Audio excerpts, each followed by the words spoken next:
अस्सलामुअलैकुम। सेठी से सवाल के साथ मैं हूं सैयदा आयशनाज। मेरे साथ मौजूद है नजम सेठी साहब। अस्सलामुअलैकुम। सेठ साहब, पिछले हफ्ते जब एससीओ कॉन्फ्रेंस का इनेकाद हो रहा था और दुनिया रवां दवां थी चीन की जानिब, तो जो आपका एनालिसिस था वो अब हालात वाक़या से हम आहंग है, उससे मुताबिकत रखता है और वही आउटकम्स हमें देखने में आए। आपने अपने तज्ज़िये में कहा था कि ग्लोबल ऑर्डर बदल रहा है, उसकी निशानियाँ वाज़ेह होती जा रही हैं, और आपने अपने तबसरे में ये भी फरमाया था कि एससीओ के ऑब्जेक्टिव्स के हवाले से बेशक अब हम अपनी जगह, लेकिन सिग्नलिंग हो रही है। अब वो सिग्नल्स जो हैं वो अमेरिका और मगरिब को कैसे नज़र आ रहे हैं, उनके लेंस से वो क्या देख रहे हैं, उस पर तबसरे किए जा रहे हैं। और इस इजलास में शिरकत करके क्या मिला चाइना को, पूरी दुनिया को बुला के मदऊ करके मैसेज दे के मोदी जी क्यों गए इंडिया, और रशिया के पर्सपेक्टिव से इसमें क्या था, पाकिस्तान और बाकी ममालिक बाद में। लेकिन मेरा सवाल आपसे ये है कि क्या इस एससीओ समिट के और उसके बाद परेड से जो टारगेट्स मतलूब थे वो पूरे हो गए, हासिल हो गए? बहुत अहम सिग्नल, सिर्फ अमेरिका को नहीं सारी दुनिया को। और वो सिग्नल ये है कि पहले तो बातें होती थी कि चाइना बड़ी ग्रो कर रहा है, एक दिन आएगा चाइना सबसे बड़ी इकोनॉमी हो जाएगी, और चाइना में बड़ी ज़बरदस्त डेवलपमेंट्स हो रही हैं, बड़ी रैपिड डेवलपमेंट हो रही है।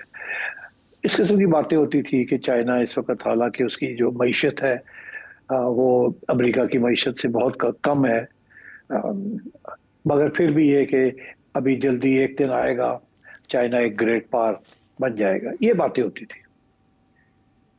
आज ये बातें नहीं हो रही।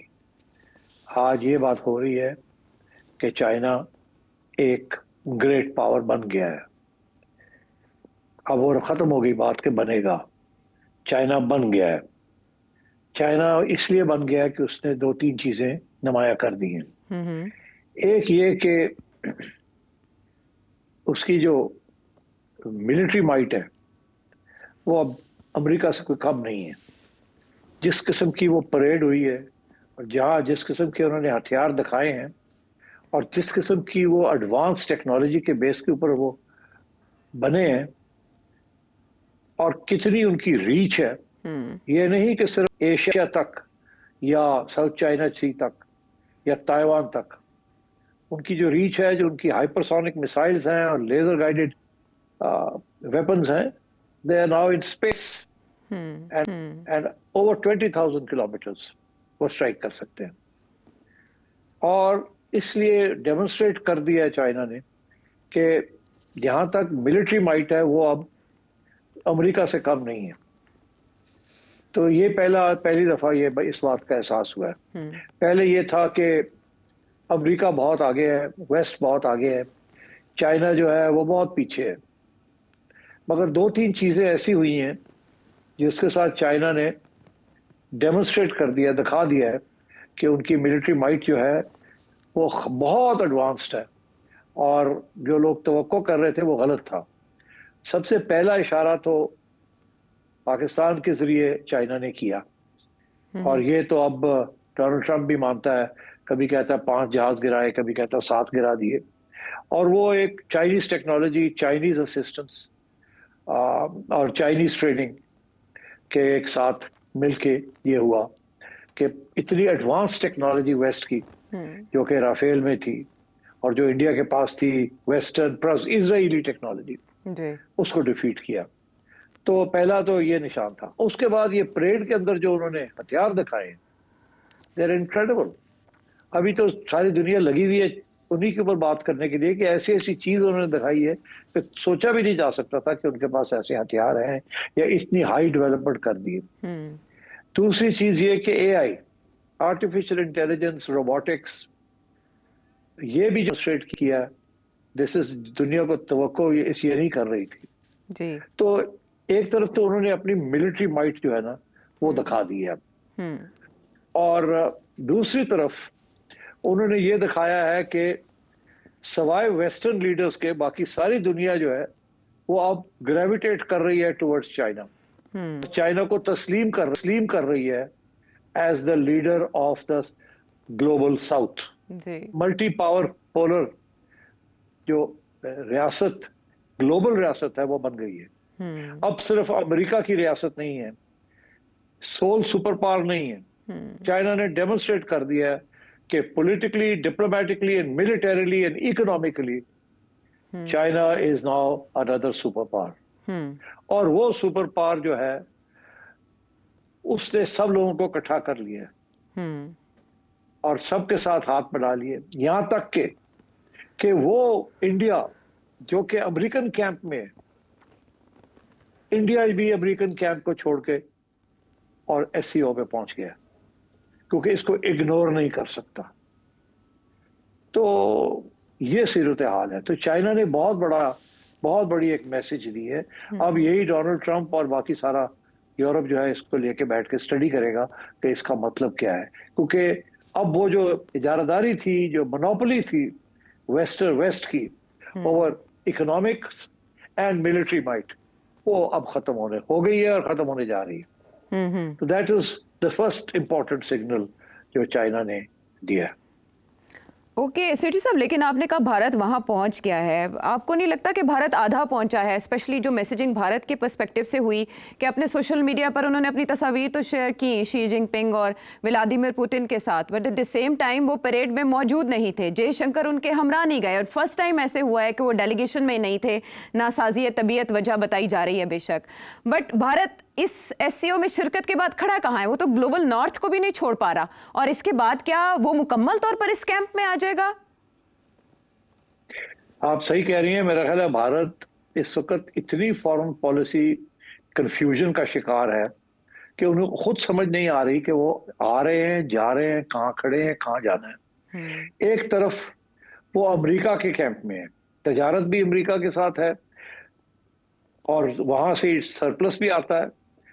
अमेरिका की मार्केट के बगैर बहुत मुश्किल है उनके लिए। उनकी आईटी जो सारी सर्विसेज है वो भी अमेरिका खरीदता है, और बाकी जो कॉटन रिलेटेड गारमेंट्स इंडस्ट्री है वो भी अमेरिका खरीदता है ज्यादातर, और उनका सरप्लस भी जो है वो अमेरिका से आता है। एक तरफ तो ये है, दूसरी तरफ वो क्वाड का हिस्सा है। क्वाड एक अमेरिका ने बनाया था चाइना के खिलाफ एक महाज, जिसके अंदर इंडिया, जापान, ऑस्ट्रेलिया और अमेरिका थे। इसके अलावा फिर वो फाइव आइज भी है। तो बहुत सारे ऐसे महाज बनाए हैं अमेरिका ने और वेस्ट ने, जिसके अंदर इंडिया जो है उनका हिस्सा है। अब इस इंडिया के लिए ये प्रॉब्लम बन गया है कि डोनाल्ड ट्रंप के साथ झगड़ा हो गया ओवर पाकिस्तान। इंडिया 20 साल से अमेरिकन एडमिनिस्ट्रेशन जो आती थी उनका यही रवैया था कि एशिया के अंदर हमने इंडिया को सपोर्ट करना है, पाकिस्तान को टैक्टिकली करना है, strategically India is the only country जो चाइना के खिलाफ खड़ी हो। तो उन्होंने इंडिया को बनाया था जी। अब इंडिया को आदत पड़ गई थी कि ऑफ स्पेशल ट्रीटमेंट, इसीलिए उन्होंने ये कहना शुरू कर दिया था कि हमें पाकिस्तान के साथ मत मिलाएं, हाइफनेट मत करें। एक बात।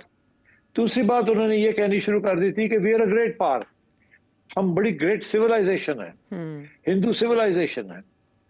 मैंने आपसे कहा था ना कि उन्होंने कहा था कि इजराइल कि क्रिश्चियन बॉम्ब है, जूइश बॉम्ब है, इस्लामिक बॉम्ब भी आ गया, कम्युनिस्ट बॉम्ब भी है, तो अब हिंदू बॉम्ब भी हमने बनाना है, और बना लिया है।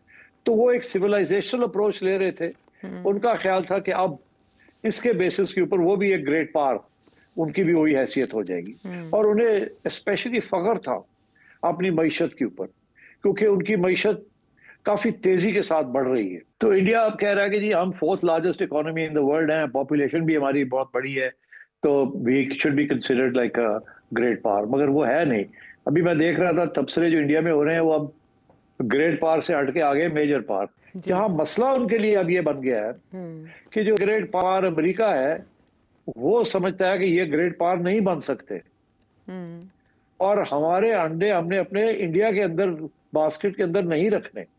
वो इसलिए नहीं बन सकते, 2 वजूहात है अमेरिका समझता है अंडर डोनाल्ड ट्रंप कि इंडिया जो है ये अब हमारे काम का नहीं रहा। एक ये कि क्वाड के अंदर भी इंडिया जो है उसने पूरा अपना रोल नहीं अदा किया। इंडिया ऐसे ऐसे करता है बिकॉज इंडिया अपनी तरफ से न्यूट्रलिटी शो करना चाहता है। अमेरिका न्यूट्रलिटी को नहीं समझता, वो कहते हैं आप हमारे साथ हैं या हमारे खिलाफ हैं। और क्वाड के अंदर आप हमारे साथ हैं, हमने चाइना के खिलाफ एक महाज बनाया है, तो अब आप ये क्या, तो आप जो है कमजोर हैं आप तो। और वो कमजोरी कहां से नजर आई उनको? ये जो पीछे जंग हुई पाकिस्तान के साथ, जी। America was in a state of shock कि ये इंडिया के साथ हुआ क्या है। पाकिस्तान ने पिटाई कर दी और पाकिस्तान के साथ चाइना मिल गया, ये तो बहुत बड़ा ब्लॉक बन गया। जी। तो इस इंडिया तो इसको हैंडल नहीं कर सकता। फिर अमेरिका ने ये देखा कि अब फिर हमारे इंटरेस्ट क्या है इंडिया के अंदर। अगर इंडिया चाइना के खिलाफ खड़ा नहीं हो सकता और पाकिस्तान के खिलाफ नहीं हो सकता, तो चाइना के खिलाफ कहाँ खड़ा होगा जी। तो फिर हम क्या करें। तो उन्होंने देखा कि भाई यार जरा देखे तो सही पाकिस्तान के पास क्या है। तो जब उन्होंने पाकिस्तान की तरफ देखा तो उन्हें दो तीन चीजें नजर आई। उन्हें क्या नजर आया, उन्हें एक तो ये नजर आया कि एक तकड़े लोग ने हाँ में हाँ मिला के करते हैं। हमने इनको कहा सीज फायर करेगा, डन, जल्दी फैसले और हमें नोबेल प्राइज के लिए नॉमिनेट कर दिया। वाह जी, क्या बात हुई। फर्स्ट। दूसरी बात उन्होंने कहा कि यार इनके पास तो रेयर अर्थ मिनरल भी बड़े जी। वो तो इनके पास पैसे नहीं है निकालने के लिए, मगर सारी रिपोर्ट्स जो आ रही हैं वो यही आ रही है कि इनके पास रेयर अर्थ मिनरल्स है और वो तो इंडिया के पास नहीं है। इंडिया चाइना से लेता है, हम चाइना से लेते हैं। और अगर हमारे तल्लुकात चाइना के साथ अच्छे नहीं होने तो फिर हमें कोई और सोर्स भी तो ढूंढनी चाहिए। और ये तो तैयार है, ये तो कहते हैं आ जाओ, हम तो कानून भी चेंज कर देते हैं ताकि आपको अकोमोडेट कर ले। आए निकाले रेयर अर्थ मिनरल्स, 16 आने जो 12 आने तुसी ले जाओ, 4 आने सानू भी दे देना, कोई गल नहीं, आ जाओ आ जाओ आ जाओ जी। तो डॉक्टर साहब ने कहा यार ये तो जबरदस्त, ये तो जबरदस्त। हाँ। फिर इन्होंने कहा कि यारो हमारी वो क्रिप्टो करेंसी, होने का लो ए लो 2 मिलियन $10 मिलियन और लो मेरी फैमिली का भी खाता पूरा हो गया। उन्होंने कहा और उन्होंने कहा यार देखो अफगानिस्तान के अंदर आईसिस है, ये सारे बैठे हुए वहां, बड़ा ही टेररिज्म का वो बेस है, तो पाकिस्तान के बगैर हम कैसे टैकल करेंगे उसको। और फिर पाकिस्तान ऐसी जगह पे बैठा है जहां ईरान साथ है और अफगानिस्तान और ईरान, तो हमें तो यहाँ होना हमारा बड़ा जरूरी है क्योंकि ईरान के साथ हमारे झगड़े चल रहे हैं और टेररिज्म बन रही है अफगानिस्तान में, तो हमारा होना यहाँ जरूरी है। पाकिस्तान के साथ अच्छे तल्लुकात होंगे तो हमें यहाँ कोई लेवरेज मिलेगी जी। और आखिरी पॉइंट ये है कि यार कल को अगर इजराइल के साथ करना है इस्लामिक वर्ल्ड ने जी, तो पाकिस्तान के बगैर कैसे हो सकता है। तो उन्होंने कहा यार ये भी एक प्लस पॉइंट है पाकिस्तान के लिए जी। तो मेरा ख्याल है ये है कि इंडिया को जरा थोड़ा सा टाइट किया जाए। और तो जुबान इनको समझ नहीं आती, तो पाकिस्तान के साथ तल्लुकात अच्छे रखने चाहिए, दोनों का फायदा है इसके अंदर। तो मेरा ख्याल है इस किस्म की सोच डोनाल्ड ट्रंप की और उसकी इस एडमिनिस्ट्रेशन की है कि इंडिया की वो हैसियत नहीं रही जो पहले थी। अब पाकिस्तान को टैक्टिकली लिफ्ट कराने की जरूरत है और स्ट्रेटेजिकली इंडिया जो है is not shooting us anymore. और अगर या तो हमारी सारी बात मान जाए तो फिर ठीक है, हमें जो हम कह रहे हैं वो करे, और अगर नहीं करता तो फिर देखा जाएगा। तो एक तरफ तो ये हुआ, दूसरी तरफ नरेंद्र मोदी जो है वो उसका सारा हिंदुत्व का जो प्रोजेक्ट है उसके 3 सतून है। एक सतून ये है कि अंडर हिंदुत्व बीजेपी हम ग्रेट पावर बनने जा रहे हैं जी। दूसरा सतून ये है कि हम अमेरिका के बेस्ट फ्रेंड्स हैं, और तीसरा सतून ये है कि पाकिस्तान के खिलाफ है, मुसलमानों के खिलाफ है, इसी वजह से हमें वोट मिलता है।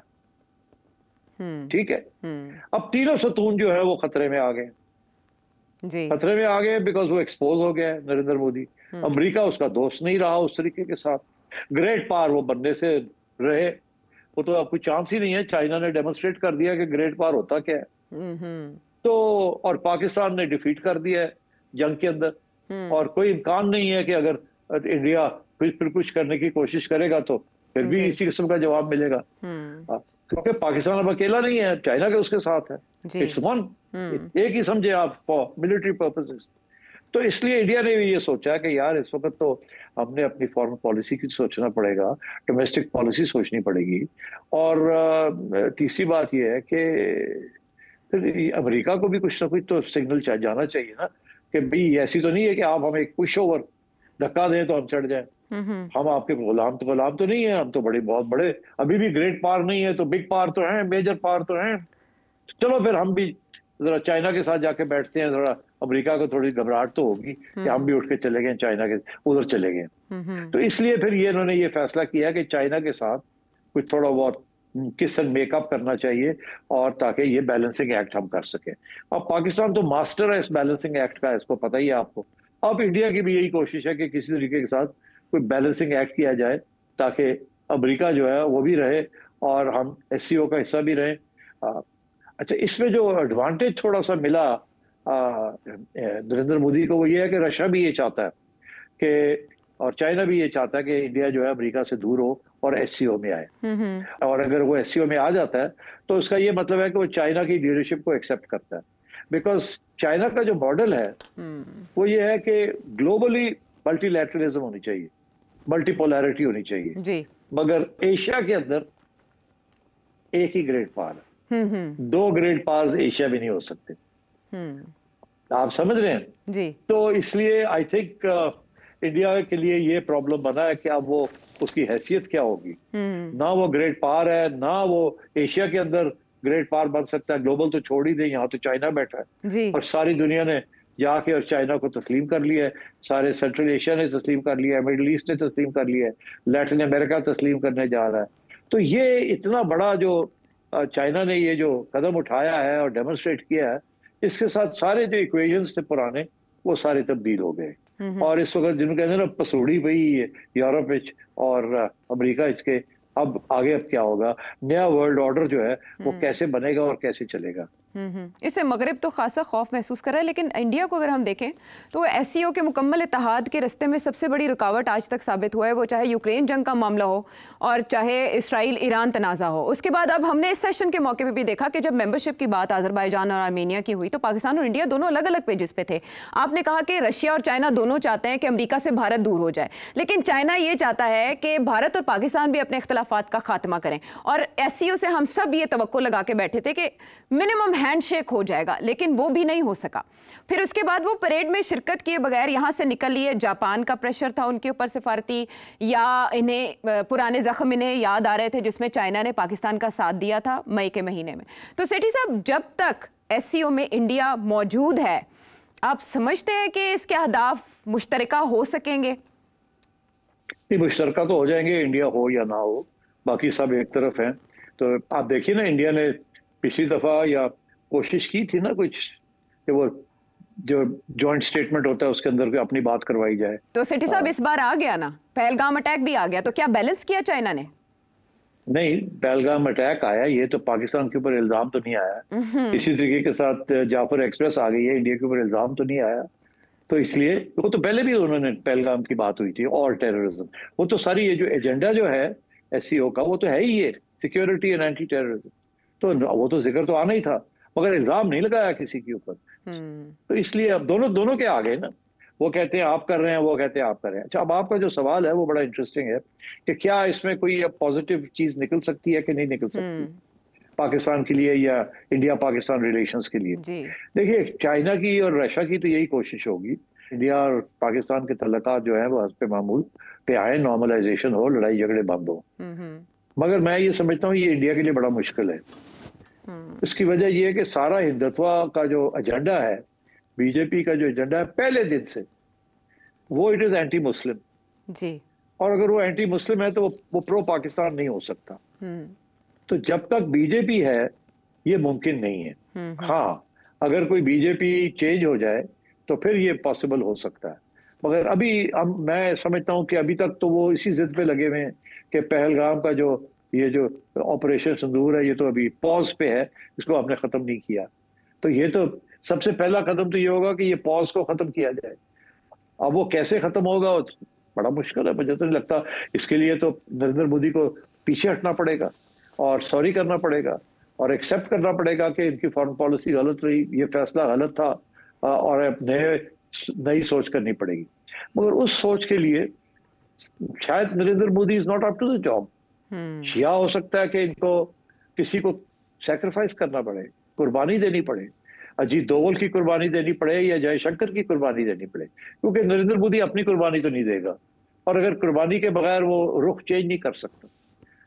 तो मैं समझता हूँ कि ये मैं काफी अरसे से कह रहा हूँ कि इसके जो सबसे ज्यादा जो इम्प्लीकेशंस हैं वो ना डोनाल्ड ट्रंप के लिए हैं, ना रशिया के लिए है, ना चाइना के लिए है, ना पाकिस्तान के लिए। ये सबसे ज्यादा जो हेडेक है, जो और जो मसला बना हुआ है वो इंडिया के लिए, क्योंकि इंडिया ना अमेरिकन कैंप का रहा है ना इधर का कैंप में है। और आजकल के दुनिया के अंदर ये पॉसिबल नहीं है कि आप दोनों में पाँव रखें।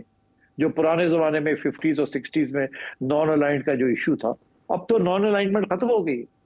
कोई नॉन अलाइंड नहीं, एवरी स्टेट के किसी ना किसी जगह पे इंटरेस्ट है और वो कहीं और छोटी स्टेट्स हैं जो कि जिनकी अहमियत नहीं है, मगर बड़ी स्टेट्स के लिए तो बड़ा मुश्किल हो जाता है। तो you have to do a balancing act. Pakistan छोटी स्टेट है, पाकिस्तान बैलेंसिंग एक्ट कर सकता है, मगर इंडिया नहीं कर सकता।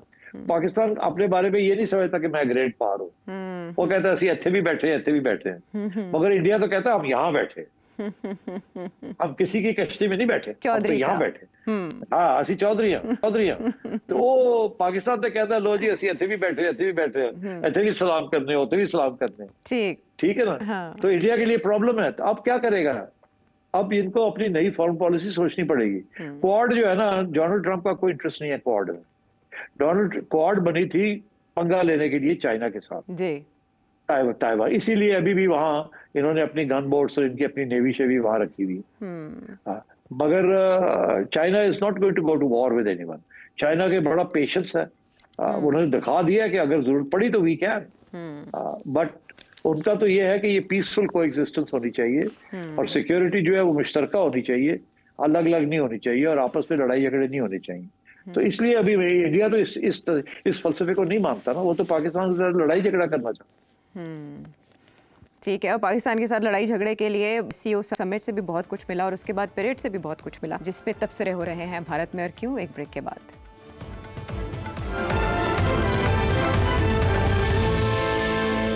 शो में साथ देने का शुक्रिया। सेठी साहब, आलमी रहनुमा इनवाइटेड थे परेड में, उन्होंने शिरकत की, उसकी एक हिस्ट्री है, उसके ऊपर तबसरा भी अमेरिकन प्रेसिडेंट डोनाल्ड ट्रंप ने किया और उन्होंने कहा कि वो बहुत क्लोजली उन्होंने देखा और जाहिर है उनको दिखाया जा रहा था, ये उन्होंने अपने ट्रूथ सोशल पर पैगाम दिया।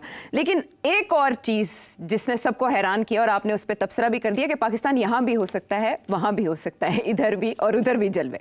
फील्ड मार्शल आसिम मुनीर इसमें मौजूद थे, उन्होंने वहाँ शिरकत की। उसके बाद उन्होंने अहम मुलाकातें भी की। शहबाज शरीफ साहब अपनी जगह मौजूद थे, लेकिन इनका जाना खुसूसन भारतीय मीडिया को बहुत चुभा है।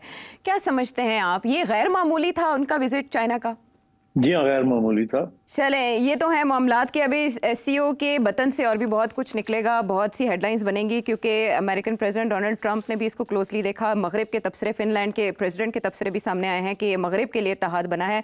देखते हैं उनकी पॉलिसी आगे किस तरह शेप अप होती है। अब पाकिस्तान की तरफ वापस आते हैं तो एक तशवीशनाक खबर जो इस वक्त गर्दिश कर रही है सोशल मीडिया पर, वो इमरान खान साहब बानी पीटीआई उनकी अदालत के हवाले से है, जिसमें एक रिपोर्ट जमा कराई गई है अदालत में, जिसमें बताया जा रहा है कि उन्हें 2 आर्जे लाहक हैं और दोनों एक दूसरे से कनेक्टेड हैं। उन्हें वर्टिको भी है और कान की बीमारी की वजह से टेनाइटिस का मरज भी लाहक हो चुका है। सेठी साहब, ये रिपोर्ट तो अब जमा कराई गई है, लेकिन ये मुआयना 2023 से चल रहा है और इसमें डिफरेंट एक्सपर्ट्स और डिफरेंट जो स्पेशलिस्ट हैं उनका मुआयना करते आ रहे हैं। लोग इसको बहुत क्लोजली इस तरह देख रहे हैं कि कुछ अर्सा पहले बुशरा बीबी की अदालत के हवाले से खबरें आई और उसके बाद अब इमरान खान साहब की सेहत को लाहक खतरात के बारे में बात की जा रही है और इससे बहुत से चहमगोइयाँ भी जन्म ले रही हैं कि उन्हें जान को खतरा है या वो इसी बहाने अस्पताल शिफ्ट किए जा सकते हैं। आपकी नज़र में ये क्या है? देखिए, ये कोई सीरियस इलनेस नहीं है और ऐसी खबरें आती हैं उस वक्त जब कुछ हलचल होने लगता है।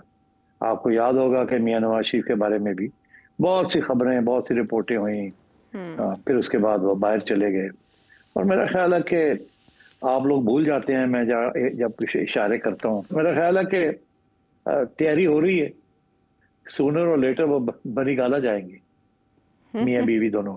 लेकिन उसमें असाबी निज़ाम की कमज़ोरी से इसको कनेक्ट किया जा रहा है सेठ साहब, स्ट्रेस से कनेक्ट किया जा रहा है, डिप्रेशन हो सकता है जिसकी वजह से ये बीमारियां सानवी तौर पर होती हैं, तो वो तो फिर मेरिट पे होगी। देखिए 2 साल तक तो उन्होंने डट के जेल काट ली, ये भी हो सकता है कि प्रेशर हो बहुत ज़्यादा और जाहिर है वो होगा, तो ये तो फिर इंसानी हमदर्दी के तहत उन्हें मुंतकिल करना तो बनता है।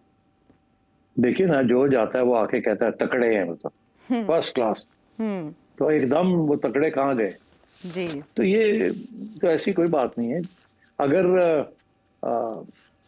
1-2 महीने के अंदर अंदर वो चले जाते हैं बनी गाला तो अच्छी बात है, सेहत भी अच्छी हो जाएगी और मेरा ख्याल है चुप भी कर जाएंगे, अच्छी बात जी। शायद कोई रास्ते निकल आए आगे बढ़ने के। और तबसरों में ये भी जानदार कहा जा रहा है कि सिर्फ और सिर्फ अब इमरान खान साहब की खामोशी मतलूब है। लेकिन एक और शख्सियत जो खामोश नहीं रहती वो है अली अमीन गंडापुर साहब की शख्सियत। सेकेंड लास्ट ट्वीट में इमरान खान साहब ने उनको टारगेट किया था, लेकिन कोई हुक्म उनके हवाले से फैसला जारी नहीं किया था।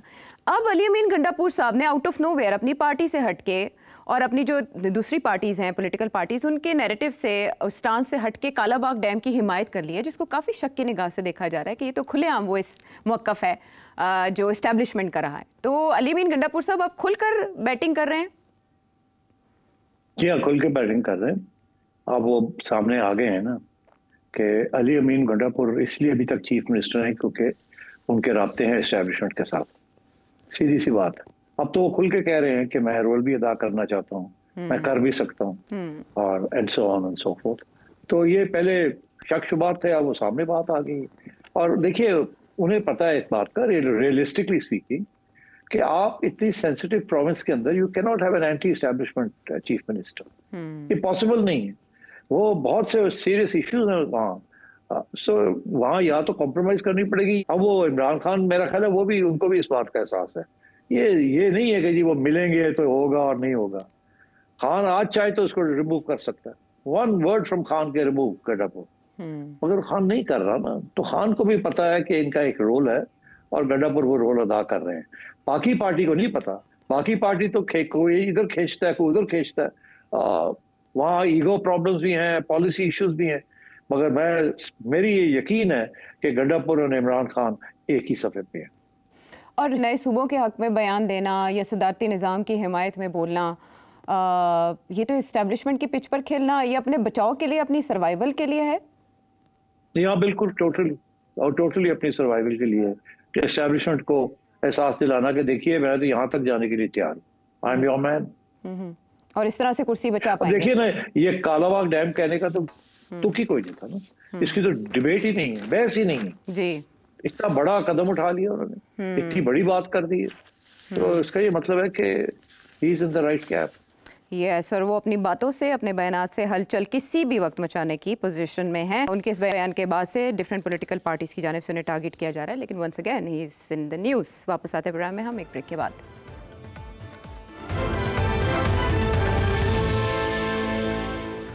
शो में साथ देने का शुक्रिया। पार्टी के अंदर इख्तलाफ राय को जमहूरियत का हुस्न कहा जाता है, लेकिन एक हद के बाद ये हुस्न जो है वो बदनुमा लगने लगता है, स्पेशली जब ख्वाजा आसिफ साहब जैसी ज़िम्मेदार शख्सियत जिस नौयत के बयानात दे और उसके बाद उन्हीं की पार्टी का एक शख्स असेंबली के फोरम पर उन्हें तनकीद का निशाना बनाए। तो सेठी साहब, इसको क्या मैसेजिंग समझा जाए जब ये कहा जा रहा है कि हनीफ अब्बासी साहब ने ख्वाजा आसिफ पर तनकीद बड़ों के अप्रूवल के बगैर नहीं की। दूसरी तरफ राना सनाउल्लाह कह रहे हैं कि हनीफ अब्बासी साहब को इस तरह से ख्वाजा आसिफ पर तनकीद नहीं करनी चाहिए थी। ये मुस्लिम लीग नून के अंदर क्या चल रहा है? ख्वाजा आसिफ कभी कभी तो खुद ही बात कुछ कर देते हैं विदाउट प्रोवोकेशन, कभी कभी पूछ के बात करते हैं। अब वो ये जो बातें की हैं उन्होंने, ये खुद ही सोच के की हैं या पूछ के बातें की हैं? अच्छा, एक फलसफा ये है कि क्योंकि उनके किसी दोस्त को या एसोसिएट को पंजाब गवर्नमेंट ने अंदर कर दिया है और ख्वाजा साहब नाराज हैं कि उनकी बात नहीं सुनी गई, उनकी बेइज्जती हो गई है। एक फलसफा, एक थ्योरी तो ये चल रही है कि वो मरियम के खिलाफ हो गए हैं, वो कह रहे हैं कि ये पंजाब गवर्नमेंट ने क्यों किया। मगर ख्वाजा साहब को पता है एक बात का कि मरियम बीबी ऐसा कदम नहीं उठाएंगी विदाउट चेकिंग विद कबूतर खाना। What is this? I don't get it. तो अब तो इसलिए अब ख्वाजा साहब कंफ्यूज हो गए कि यार है होया कि। फिर उसके बाद उन्होंने दूसरी अटैक जो की है, वो अटैक जो है that is on bureaucracy in government. वो मेरा ख्याल है वो पूछ के की है, क्योंकि कुछ तनकीद तो हो रही है ना कि सियासी तौर पे नून लीग गवर्नमेंट जो है वो काम पूरा नहीं कर रही और अभी भी गाली बड़ी पड़ रही है, और आगे जाके तो सियासी तौर पे हमें सपोर्ट चाहिए, मगर वो सपोर्ट क्या होगा? Noon league is not able to get the people together around it. तो वहां भी तनकीद तो की जाती है बिहाइंड द सीन्स। तो अब इन्होंने तो ये मेरा ख्याल है पूछ के, सेकंड अटैक जो किया पूछ के की है। कि कर दो पै जाओ इन्होंने ब्यूरोक्रेसी नु भी और करप्शन और ये वो सारा कुछ। और मगर दूसरी तरफ से हनीफ अब्बासी साहब ने जो किया है जी वो भी पूछ के किया अब कैंप किसका कौन सा है ये खुरा कौन ये अब आप समझ ही लें। हाँ। तो हनीफ अब्बासी साहब का तो वो कैंप नहीं है जो ख्वाजा साहब का कैंप। तो बस अब आप समझ जाएं कि हनीफ अब्बासी साहब ने किन्ने अख मारी के पै जाओ ते ख्वाजा साहब ने किन्ने अख मारी थी पै जाओ। तो जैसे कहते हैं ना प्रॉक्सी वॉर हो रही है। Proxy war, yes this is the right term. और वो भी with in party proxy war लड़ी जा रही है। तो ये चीजें चलती रहती है पार्टी के अंदर।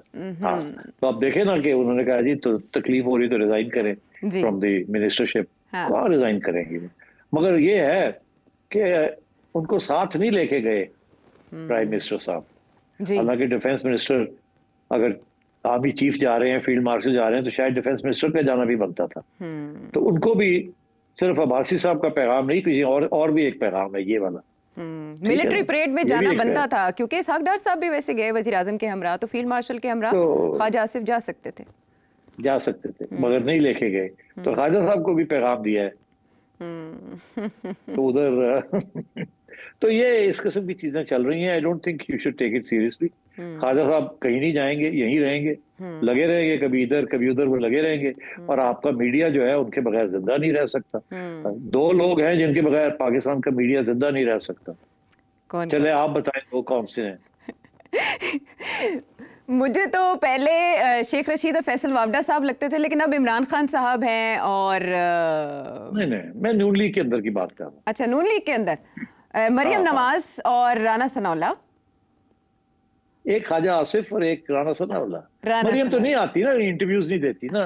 हर रोज शाम को या राना साहब बैठे होते हैं या ख्वाजा साहब बैठे होते हैं। आपने देखा राना साहब ने कहा कि नहीं ख्वाजा साहब को ये कहना नहीं चाहिए था, या अब्बासी साहब को ये कहना नहीं चाहिए था, कोई इस किस्म की बात की है ना। तो ये दो जो है ना, ये नून लीग की टीम है ना, ये ओपनिंग बैट्समैन है उनके दोनों। अच्छा, तो वो जरा थोड़ा बहुत आपस तो ये आपस में एक दूसरे को कभी तनकीद नहीं करेंगे। शुगल मेला चलता रहेगा। बहरहाल ये गुड कॉप बैड कॉप का खेल है, हेडलाइंस बनाता है। और बकौल हनीफ अब्बासी साहब के ख्वाजा आसिफ को है वायरल होने का शौक, लेकिन पिछले आसिफ के इस्तीफे के हवाले से भी खबरें चलाई गई कि उनसे डिमांड किया गया। फिर उसके बाद एक मीटिंग हुई, लेकिन सेठी साहब का एनालिसिस ये कहता है कि इस्तीफा तो नहीं आने वाला, ख्वाजा साहब अपनी जगह बरकरार रहेंगे। आपके जहन में उस सवाल नंबर पर भेजें। अगले प्रोग्राम तक के लिए इजाजत दें।